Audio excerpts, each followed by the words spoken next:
Hello and welcome to this special radio town hall meeting against corruption by the Progressive Impact Organization for Community Development, PRIMORG. I am Adaobi Obiabumo. PRIMORG is a civil society group with a mandate to promote good governance, participation, and accountability in Nigeria. The MacArthur Foundation supports this town hall meeting against corruption. Today's town hall meeting will celebrate a 2020 Integrity Icon designate, Mr. Philip Ezebulam. And our focus will be on how to eliminate corruption in the job recruitment process in Nigeria. The program will also feature Chris Moneke, a legal practitioner and partner with Intergeneration Solicitors, Chief Chidozie Eze, a senior citizen, political and social commentator, Joel Enobi, human rights activist and the executive director, Community Reorientation Movement, and associate of the Integrity Icon. We also have Dr. Franklin Akinyosoye.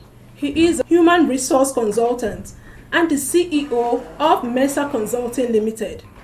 And we have Prince Chimaroke Chukwuka, who is a representative of Accountability Lab Nigeria. For you, the listener, please remember that you can be part of this meeting. Have you been asked to pay for a job in any public institution? Did you pay and you didn't get the job? Be ready to join us through the phone to share your experience with us in the course of the deliberations. You can begin to send your views to 0902 265 6167. That is 0902 265 6167. Let us now listen to the opinion of some Nigerians on the impact of corruption on the recruitment process in Nigeria. Voices against corruption. Let the people speak. Hello and welcome to PRIMORG's public feedback series on corruption called Voices Against Corruption. And we ask, how much do you think corruption affects recruitment process in Nigeria? Because of corruption, you have very few people in the system who have money to either buy. If you don't have money to buy, you cannot secure a job. Let me tell you, before my presence, somebody transferred 1 million naira and they gave her a job in the office of the Accountant General. Almost everything in Nigeria is based on corruption. And you can't expect the recruitment to be out of it. You've heard of recent slots that were issued by the police and the rest of them. Go and ask them how much they are paying now. Some are paying 200,000, some are paying 500,000 to get the job. So everything about job in Nigeria is buying and selling. I'm victim, my junior brother. He paid for civil defense 300,000, but more than 3-4 years, he did not get the work. The problem is that why is the government not doing something to arrest those people that have been collecting money from the unemployed youth? After you might have suffered to train yourself in school or trained in school, eventually there's somebody there in one office telling you to bring so amounts that you'll be given a job offer, and at the end of the day, it will not work. You have to know someone, you have to pay money for recruitment, so it's very, very poor. I would say that the system is corrupt and porous. Somebody looking for a job, to get a job, even a cleaner work, they want you to bribe. Are they looking for you to bring such a money to come and bribe them before they'll give you such a work? So it's a corruption. Welcome again to the program wherever you are listening to us from. In Nigeria, the story is everywhere that you need to know somebody or somebody who knows somebody in order to get a job in ministries, departments, and agencies. The other common story you hear often is that you need to pay to get employed. It is alleged that between 1 to 4 million naira is demanded depending on the profile of the agency. Major consequence of underhand dealings and other forms of corrupt acts in recruitment process is the obvious low output in public service, redundancy, low morale, bad attitude to work, inefficiency, and square pegs in round holes personnel, culminating in moribund government entities. Today, we celebrate Philip Ezebulam, a public servant in the Police Service Commission, who would stop at nothing in bringing to book a corrupt officer who was found to have been collecting money from people and giving them false hopes for employment. He is here in the studio with us. Despite facing numerous challenges, Ezebulam resilience and doggedness to see things are done the right way led to the dismissal of an acting permanent secretary in the federal service. This meeting would further discuss the impact of corruption in the recruitment process in Nigeria and how to tackle the menace. And remember that you are in this radio town hall meeting wherever you are listening to us from, and you have the opportunity to make your contributions when we open the phone lines. Have you been asked to pay for a job before? Have you been unjustly robbed of a job opportunity before? You can share your personal experience with us. Let us bring in Philip Ezebulam, the man who fights against the sale of employment in his office. You're welcome to the program, sir. Thank you. Your integrity story is quite interesting and captivating. Walk us through your motivation in choosing to be a person of integrity despite the challenges you faced. Thank you very much. I'm delighted to be here. For me, I didn't know that all those things I do as an individual, that people are taking cognizance of it. I was not doing it for any particular interest, but I was doing it for the generality and the good of Nigeria and the Nigerians. So what motivated me to all of this? It's a long story, but I'm going to cut it short. It started from my mother when I was small. Your mother? Yes. Go ahead. When I was small, ask me, don't steal if you go to school. Don't pick people's things. Don't, even in the house, don't lie. When you see your siblings doing any bad thing, let me know or let your father know. So I say, if I don't, what is it? Say, we will cane you. And you know your father is a disciplinarian. He will equally cane you. And we might not even allow you to go to school. So that consciousness got into me. From that point, I grew with it until I got to a stage I can now face the society squarely one-on-one. You were prepared to face the yes, society? As an adult.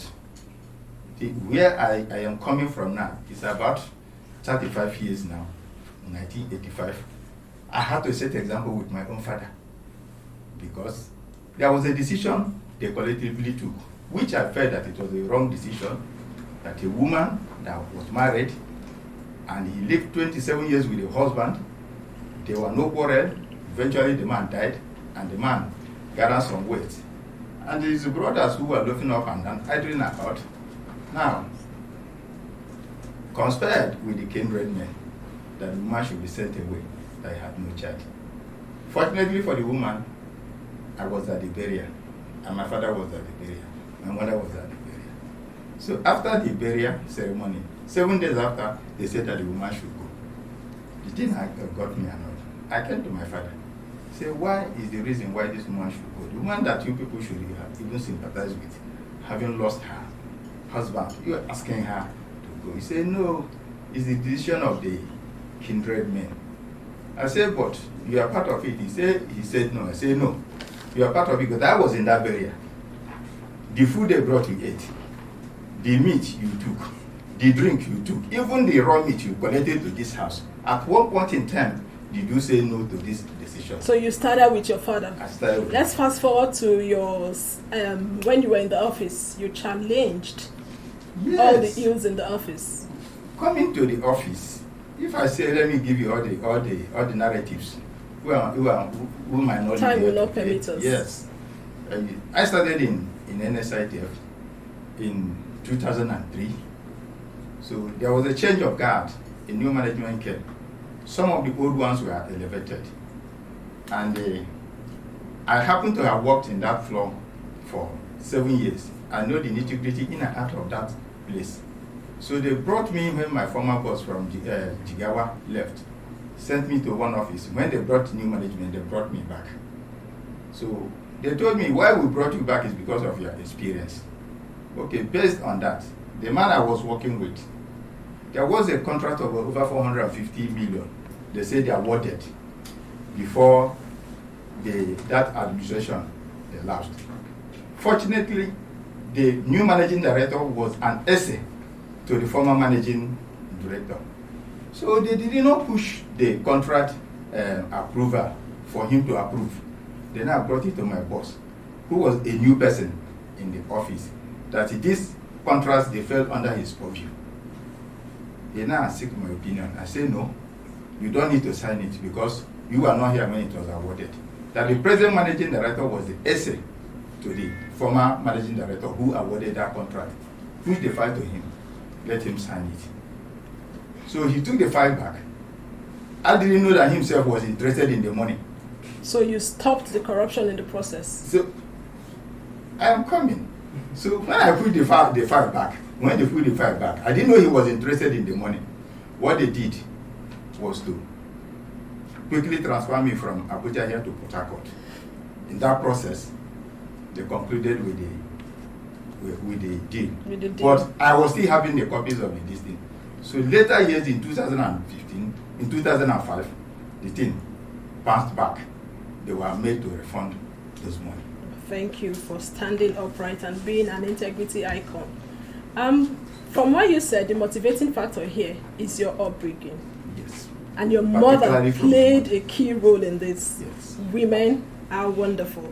What has the recognition for your uprightness done to your personality? Are you fired up to do more? And what is your plan in raising people like you? Really, I have made up my mind. Until I leave this earth, I will stand for what is right and what gives people joy and what is tempted with integrity. Whether there's a benefit to it or there's no benefit to it, in as much as my conscience is satisfied that what I'm doing is right. I don't have friends because so many of my friends are afraid of me because they say, no, when we say let us do, you say you will not do. And you will do, he will expose you. So when they find me in their circle, they are very, very unsettled. But the younger generation, I looked at them. I'm a Christian, I'm a deacon in the church, and I pastored the church as an assistant pastor in the Redeemed Christian Church of God. So my wife has equally told that line. Because when they say in marriage, after some years, two of you will blend and become one, and you will even share the same character trait. So I said, okay, the only way we can inculcate what we are doing into these younger ones, go to the children department.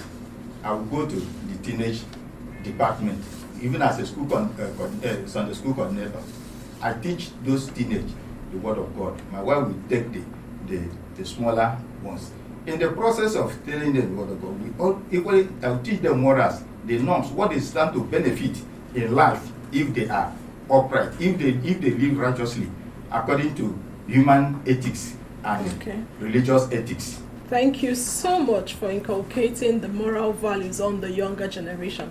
Let's move now to Mr. Joel Enobe, who is a stakeholder of our Integrity Icon. Tell us more about the Integrity Icon and how his lifestyle impacted you and others by extension. Thank you very much. It's my pleasure. Well, just as you know, it's not just about someone being picked as an icon. You know the processes that have gone. It means the whole of the wide world has equally accepted from what they can see and from what they have read. So I'm proud to be associated with it. About Comrade Philip, perhaps you didn't all equally probe into the socio-cultural aspect of him. Perhaps you didn't also probe into his religious aspect. He is an integrity icon all around. In the socio-cultural organizations where we belong, he's made a lot of impacts. We met over 20 years ago, and since then, I would say even if his father were alive today, I would have been closer to him than any of those directly related with him, because I have associated with him in the thicks and in the tears. And I want to tell you, he is not an integrity icon and fighter by excellence, out of convenience, out of comfort, out of fear of insecurity or security, but he is an all-rounder. Because if you check where he was, if you check his situations at the times he has fought all these battles, you will realize that not too many would readily give in. So he has impacted you a lot. He has, really. Okay. Ordinarily, I am also of this similar trait. So when I met him, we had a blend. Good. When But you he met has him, given me a greater leverage to trust and believe in whatever that is good you are doing. so what are you doing to impact others since he impacted your life? Yeah, what I am doing is carrying on the message. I've never left it, and he does. We belong to common groups and societies, and we share common opinions, and we let people know that the best options you can have in life is to say the things as they are, being the truth and the facts, and not to dance around. Thank you so much for your contribution. Let's quickly move to Dr. Franklin Akin-Yosoye, who is a human resource consultant. Welcome to the program. Thank you very much. Walk us through what constitutes corruption in the recruitment process, especially in the public service. What is corruption? First, corruption is a distraction. Corruption is an infraction on the law. What you do to benefit yourself instead of the society or the general populace. Corruption is what you do that is supposed to be for everybody, but you decide to do it for your benefit, benefit of your peers, your group, or your ethnic background. Corruption in civil service in Nigeria didn't start today, it started a long time ago. Especially in the selection and recruitment process. Yes, it started a long time ago, not today. At least I'm above 50, and I've been wise enough to know what has been happening in this country since 1980, so that's about 40 years from now. And the civil rule then, during the 1979 regime, up to now, we've always experienced some form of corruption or the other in the civil service. What constitutes corruption? When people decide to employ their brothers and sisters instead of carrying out the actual process of recruitment, that is corruption. I won't go into detail, I'll just give you the points. When you come up as a human resource expert, when you want to recruit, you come up with what you call vacancy description or job description or space description. What you are doing there is to say this person is supposed to be 5 years old, 5 years experience, 30 years old, with degrees, soft skills, and so on and so forth. But when you begin to put in such a space somebody with 2 years experience, is an infraction. You have caused trouble in that particular process, and that person is not going to deliver his best. When people begin to pay money to get employed, that is corruption. When people begin to put their children where their neighbors' children are supposed to be, that is corruption. When you come up with a panel of interview and you, at the end of the day, make sure all the people in the panel of interview for that recruitment come from one section of the country, just because you want a few people to be selected, that is corruption. And I say one thing very clearly. As I was coming this morning, I was thinking, I said this corruption in recruitment is not just in the civil service. It actually started from recruiting into higher institutions. And what are the dangers of this to the society? The dangers are what we are seeing today. The Nigerian economy not growing. The civil service overloaded with personnel that are delivering nothing. People bring their brothers from the far east, the far west, the far north to be in positions they are not supposed to be. You are supposed to have a level 15 officer in a particular position. They're going to put a level 9 person. There's a particular department in Nigeria today, or 2 or 3 that I've heard of, where people who just finished NYSC are meant to lead people who have been in civil service for some time. That is corruption. That is infraction. And these are not accepted. I've seen situations where people who don't even have experience are made to lead people who have experience in this country. So how would you lead? When you don't have the experience, you will have inferiority complex.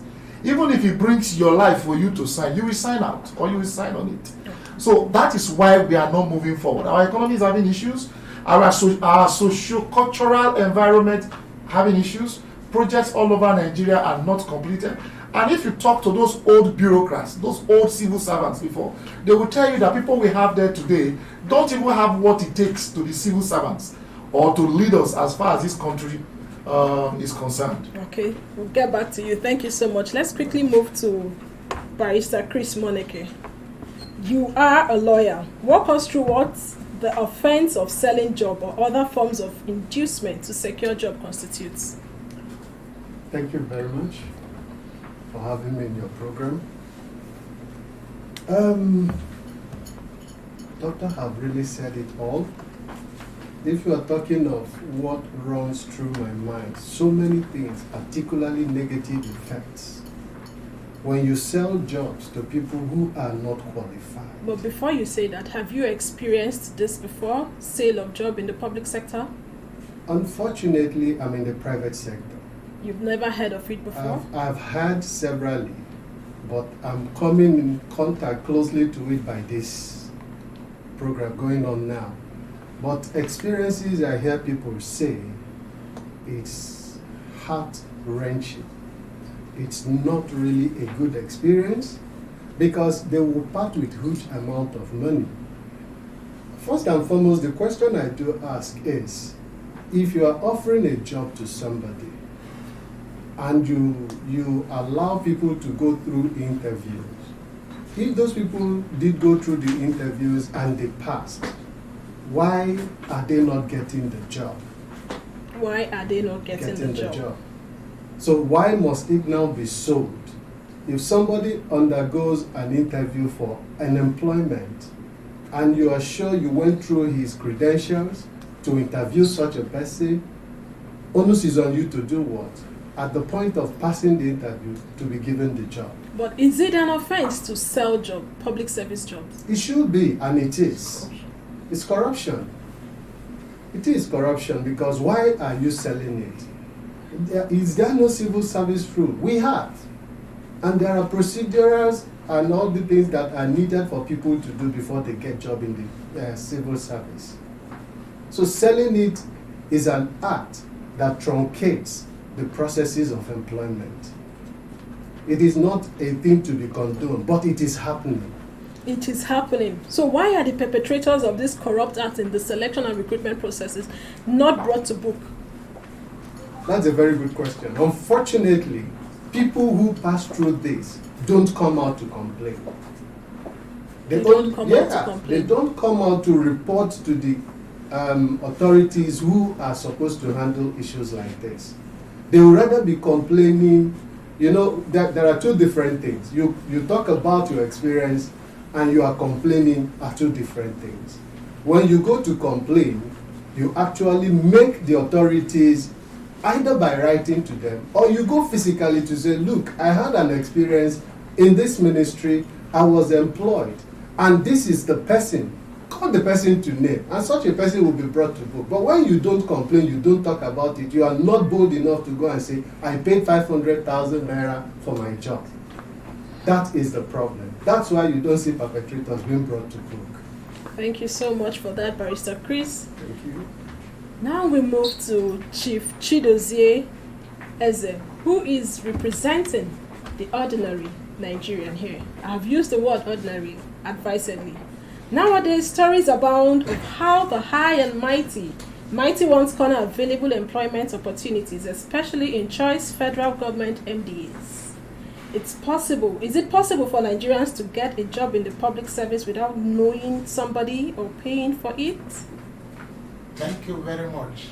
It is not easy. It is not easy. Yeah. What is not easy? For ordinary people getting jobs in those establishments. How is that so? Let me shock you. In 1999, Federal Ministry of Information, I will call names. The minister then was Dr. Sarumi. If you go to Ministry of Information now, the official language is Yoruba. If you go to Central Bank of Nigeria, because of former, the deposed governor of CBN, the official language, because the employment that time was too much, official language in Central Bank of Nigeria is Hausa. If you go to NNPC, the same thing. Because check the people, the immediate and past leaders of those establishments. Now, if you go to foreign affairs, official language there is Igbo. Did you carry out a research? Yes. Did you carry out a Yes, research? I carried out a research. It didn't start now. And those people are not children of the commoners. Recently, the advertisement posed by Federal Inland Revenue Services. You see the list submitted by Senate President. Did you see the lists? Please, I go to the media, I read books, I listen to our programs and others. I come there regularly for programs. So what you're trying to tell us is that the ordinary Nigerian cannot secure jobs in these these organizations, MDAs. I'm a typical example of what I'm telling you. In 2009, my wife went for recruitment in civil defense. In civil defense, their dog even bite her. I'm telling you the truth. And up to now, she didn't get that job there. If it was to be the daughter of a gay man, the first man in the case. Was she qualified? Did she have the right qualification? Of computer science and statistics. Okay. Thank you. Citizens, from what Barrister Monica said, that citizens don't report when they are asked to pay for job. The reason is obvious. You cannot report to your boss. It is difficult for you to report and get something out of it. Intimidation will follow you. It's just like these whistleblowers. If you blow a whistle, in fact, that time, this whistleblower, something is gingering you, money that you get, is gingering you to carry on with anything. But it is a crime. Shouldn't they report to the police? That's what I'm telling you. If it is not that you reported to the police that you win a case, police may even be looking at you to bring something to affect your reports. And if you don't have money, you back out. If you don't have money, you back out. The voice of the citizen. That's the voice of the citizen. Because there is no problem. The citizen is always at the other side of the divide, looking for help from anywhere to voice their intentions out. Are you saying that there's no way for the citizens to report?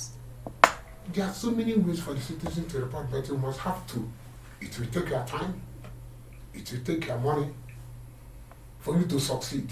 You don't just report a case and leave it. Okay, we'll talk to Barrister Chris and Monica, who will throw more light on that. Thank you so much. Thank you so much. Thank you. Have you been asked to pay for a job before? Have you been unjustly robbed of a job opportunity before? We want you to share your personal experience. The phone number to call is 0809 40,072. Before we start taking the calls, we have Prince Chimaroke in the studio. Chimaroke, welcome to the program. Thank you for having me. No doubt this icon exposed you to the challenges of employment sales in Nigeria. How big is the problem? It is really big. In fact, it's as big as it can get, because I may not even have the right words to put it in terms of a number. You asked the question, to one of the guests who stood here, and then you said, does it mean it's impossible or maybe difficult for an ordinary Nigerian to get a job? The truth is the percentage is really slim, because right from where you put out an application and you go for that interview, you would even see officials approaching you to say, who sent you? Do you have a reference? Is somebody backing you? And then some of them would even approach you without any remorse to say, you can sort for this. I can help you. I have legs here, and all of that. So let's take this call. Like you said, the problem is enormous. Hello. Hello. Good afternoon. Good afternoon, sir. Your name and where you're calling from? My name is Atoluku Song. I'm calling from Nigeria. Please go ahead. Have you been asked to pay for a job before?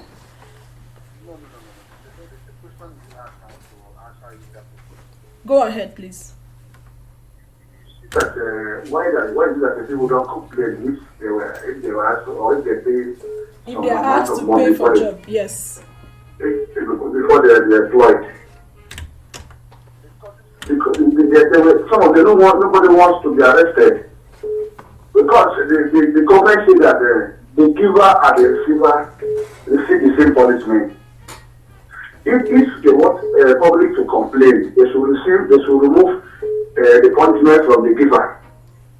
And only punish the receiver alone before you can see a lot of people coming to complain.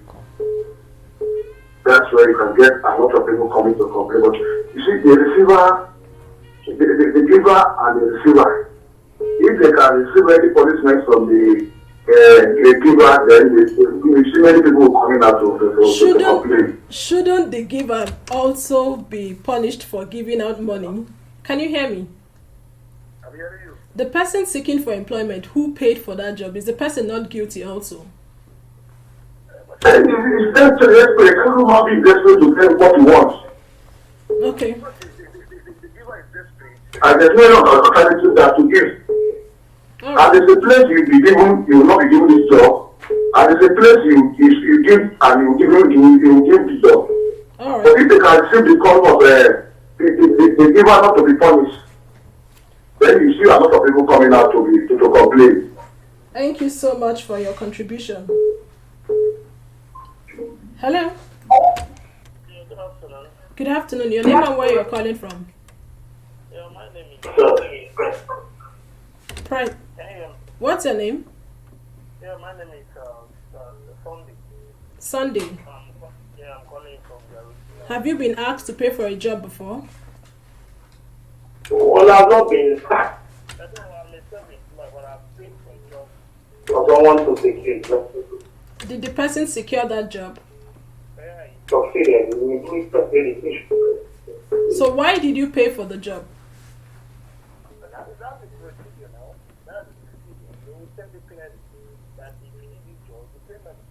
Without the money. Is that in the civil service rule for it to become the procedure for you to pay for a job to get before you get employed? Outside you won't understand. You understand? When you go to deep into those ministry, you know that really money comes there before you get it. Except you know somebody that knows somebody, then the person will give you the job direct. But if you don't know someone that knows somebody, they are wasting your time for you to get the job. And you want the job because the company job is a secure job.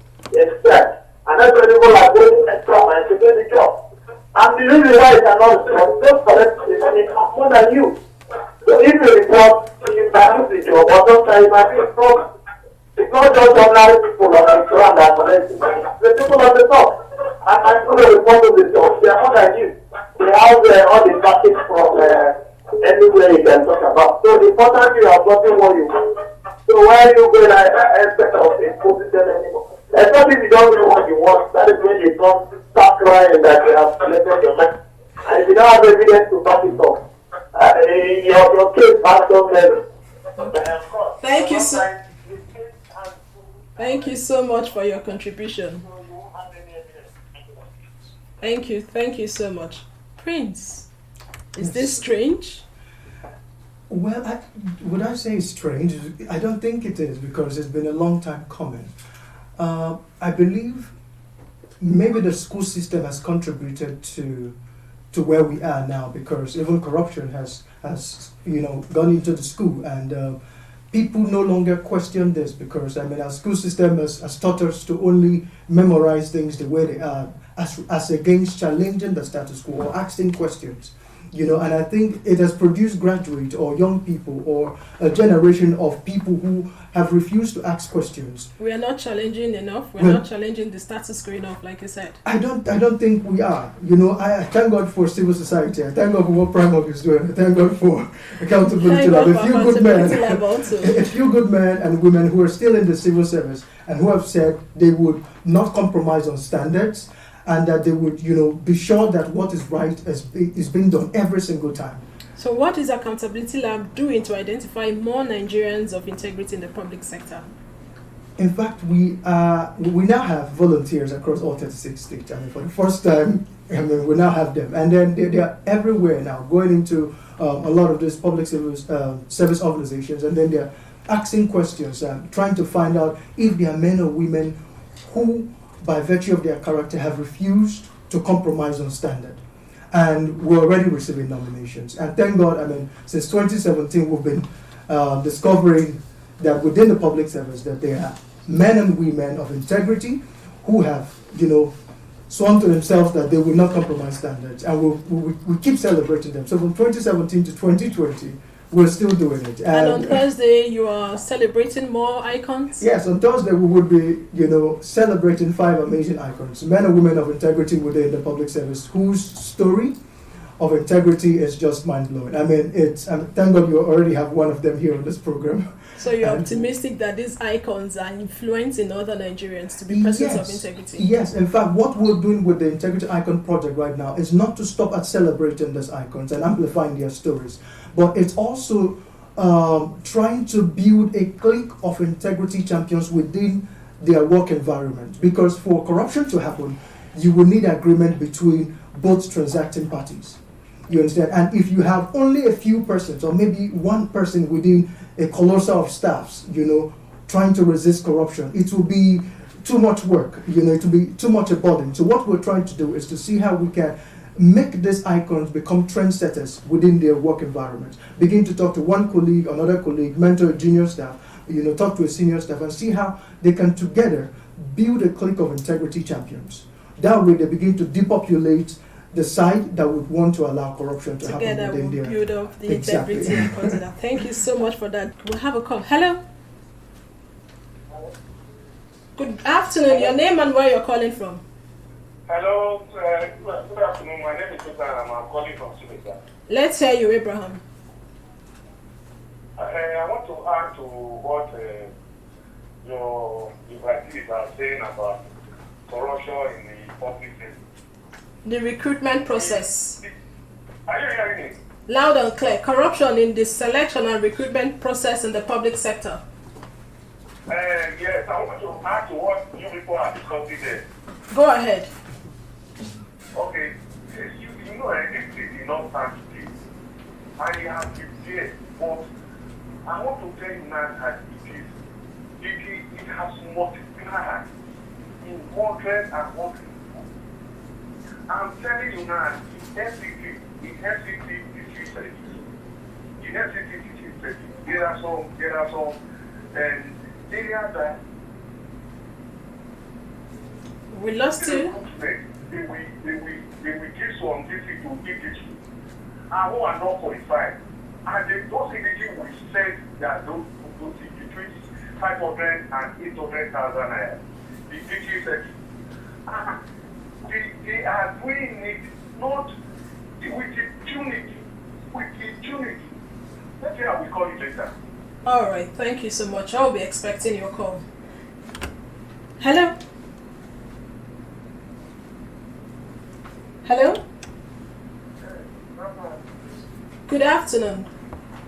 Could you please speak louder? We can hardly hear you. Go ahead. The way you ask me, it has to be aligned in this country. I don't know. Like I said, giver and receiver have money. You know. I'm 100% sure you've attended government public recruitment and maybe you couldn't get. How sure are you? How sure are you? I know I'm 100% sure. You won't like private sector more than public sector. But you're acting. You are not completely right, but go ahead. All right, let me raise my point. Okay. Oh, thank you so much for that. We have another call. Hello? Hello? Could you please turn down the volume on your radio set? Yeah, good afternoon. Good afternoon, sir. Your name and where you're calling from? My name is Brown. Let's hear you, Brown. Have you paid for a job before, or were you asked to pay and you couldn't pay? Or did you pay and you got the job? Those are from the Constitutes Nigeria. We are not the foreign bank that whereby you get a job and you have to get the job loan, that's why you get it. In this place, Nigeria, you have to pay.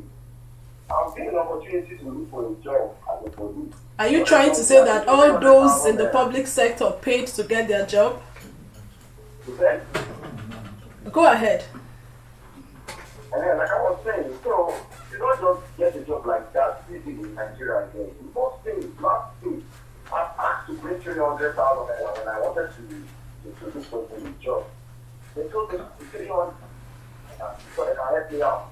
Then because I don't have money, that's why I don't have to eat. I just went and looked for company work. Okay. And that's so this is Nigeria, yes. All right, thank you so much. Thank you. We still have the icon in the studio. Mr. Philip, could you please tell the story of the job recruitment corruption where you worked that led to the impeachment of the secretary? Thank you. Let me put it in proper perspective. The secretary was not the permanent secretary. The permanent secretary was not impeached. Rather, he was removed from the office by President Muhammad Buhari. In 2014, there is this staff, is a deputy director, who has all this job racketeering hanging around his neck, and other that is sharp practices that is against the public service rule, for which he was suspended by then Parasa and there's a commission. So when the Okiro commission came, you brought this man back. So it happens that the permanent secretary that came that time, all of them came from the same geopolitical zone. So he used the money he has amassed from the staff cooperative, started bribing them up and down. And at the end of the day, cooked up stories that cannot stand the test of the day. He was now promoted from deputy director to director, full director. While there were 235 staffs who were meritoriously qualified to be promoted, even while he was on suspension. No person talked about that. Because of the power of money, he was even made to be senior to most of the directors who were senior to him. So we have a dozer union who are looking for what to eat. So what did you do? So what I did, I told one of my friends, I don't like what is going on. So it's better that we start it and end it. That I'm going to petition this permanent secretary. I did. When I petitioned him, I sent it to his office. They acknowledged it. I sent to President Jonathan. He didn't do anything. I sent to Public Service Commission. They didn't do anything. I sent to the Secretary to the Federal Government. They didn't do anything. I sent to Head of Service. They didn't do anything. I sent to ICPC. I sent to the Ministry of Justice. So, at a point, the permanent secretary, through his essay, called me, said, "What is my problem?" I said, "This is my problem. That all these things are not right. You people are destroying the service. Why not do what is right in this place?" He said, "Can I withdraw the petition?" I said, "Which petition?" I said that this man should revert what he had done. You're asking me to withdraw the petition. Was it reversed? Yeah, it was reversed in a way. So I said that I am not going to withdraw it. Later, the commissioner met, that is the chairman and the board members. They asked me, why did you write this petition? I said the petition is self-explanatory. You don't need to ask me. He said, "Can you withdraw?" I said, "Withdraw what?" They said, do I know that I stand the risk of losing my? I said, "Let the job go." So at that point, they now say I should go. They now set up one other assistant director, gave me 3 queries in 2 days. They now used the reply to those queries and suspended me. After 1 month, the same man I was complaining now assumed the office as the director of administration and human resources. He was now spearheading the entire thing. Within 1 month, I was dismissed. Could you please wrap it up because our time is yes. spent. They now, some of my colleagues came and asked me to come and beg and say, "Beg them what for?" My wife said I should go and beg and say, "Beg them what for?" If you people won't leave now, you can die. I'm not begging them. So I went to court. At the end of the day, I won the case. And the same management had to reinstate me back in 2018. For the fact that you won the case and you're reinstated means that there's hope in our country. We can still accommodate one. Okay, we have a call. Hello. Hello. Good afternoon. Good afternoon, sir. Your name and where you're calling from? Are you employed, sir? Yeah, you say jobs in Nigeria is unfair. If you have someone who is not employed and the person is asked to pay for a job, will you pay for the person? No, I have 3 graduates in my house now. Nowhere they go to the house to go and pay 500,000 or 1 million. You will get the job tomorrow. This one, the other person that they pay 1.5 million. And now the civil servants retired. Where will I get all this job? And all my children, they graduated on 2-1. So if you have the money, would you have paid? How would I pay? I can't government for 35 years. I believe by now my children are supposed to work with the new service. So why you are my saying? Once the children of one thing, I think in the office like that, somebody who writes Islamic studies is the chief accountant. Is it done anywhere? Islamic studies to come and pay and report with all the whole accountants they have in that area. It's not somebody from valuable university. He studied Islamic studies. And to come out and see all the things that are happening in the country. How those things not corruption? That is corruption. God save Nigeria and God will save Nigeria. Thank you. God will save Nigeria. Hello. Hello. Hello. Are you there? Hello. Yes. Hello. Good afternoon. Good afternoon. Your name and where you're calling from? My name is Jude. Jude, if you're asked to pay for a job, will you pay? Definitely not. I didn't get that correctly. Yes or no? No. Okay. Go ahead. Let's hear you. Yes. What I just want to ask is that if it is possible, on behalf of the public, that you have the number of staff to respond that. At least, something like that, we should have this number so that we the ordinary citizens who are looking for jobs can give on to somebody like that. And the person who won the case against the director, personally, I would like to know him, and I would equally like to know where the ministry where he said that I would like to see if I have opportunity to work in such place. Because it is actually very difficult getting a job without paying, and that is why most of us, after service, not been able to secure the job. Thank you so much for it. Excuse me, once again, personally, I attended an interview in Fidelity Bank, 30 Plaza, Central Area. After the interview, in fact, the interviewer told me that, okay, left for this, I would have gotten the job. But of course, I know that the job is not given by merit, so it's left for the management to decide. And that is why I didn't get the job until I come. Not that I was not qualified. You were qualified, but you didn't get the job. Thank you so much for your contribution. Let's have Barrister Moneke respond to this.